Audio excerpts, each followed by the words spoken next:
hair's all blazzed out because of this wind. Hopefully you'll be able to hear me from the, I don't know, I'm guessing that the microphone's going to be affected. But I had a couple of thoughts about minimalism that I wanted to share with you. And, you know, I've been rather critical of it over the past few years. And it's not just a position that I've staked out randomly.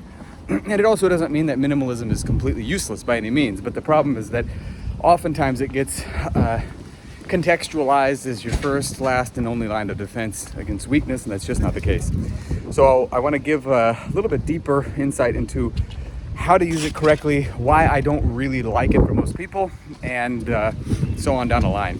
Now, there's a movie that came out in 2008 that I really liked.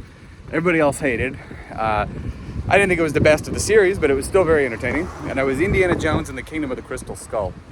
And in the beginning part of the movie, there is a chase between some Soviet agents and Indiana Jones, and who he would later find out is his son, Mutt Williams. Spoiler alert, if you haven't seen the movie. You had 18 years to see it, so you don't really have an excuse.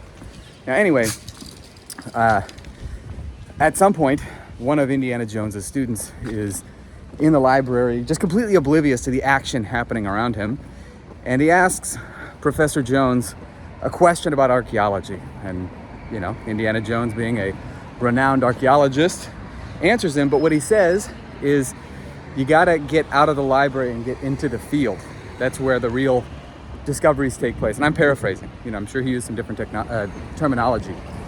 And that's basically my approach to minimalism, is that, you know, if you are out in the field, a lot of your answers are going to be answered for you. A lot of the questions are going to be answered for you. So what this means is that if you have, let's say, some sort of physical activity that you engage in quite a bit, very often, or a number of physical activities, then very often what you need to fill in your gaps can be a minimalist strength program. So let's say you hike, you play some sort of, I don't know, like pick up basketball, or you do some other sort of physical activity. It could be even gardening, home improvement stuff, things like that. You're getting enough movement and strength and use out of your body that you may not necessarily need a whole lot of, extra stuff.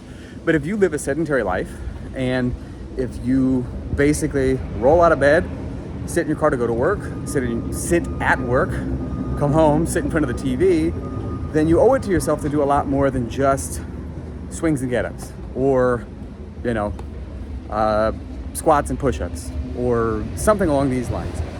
Minimalism is best when you're already very physically active. If you are not very physically active and you're relying on minimalism, it's a good place to get started. If that's where you are, no problem with that.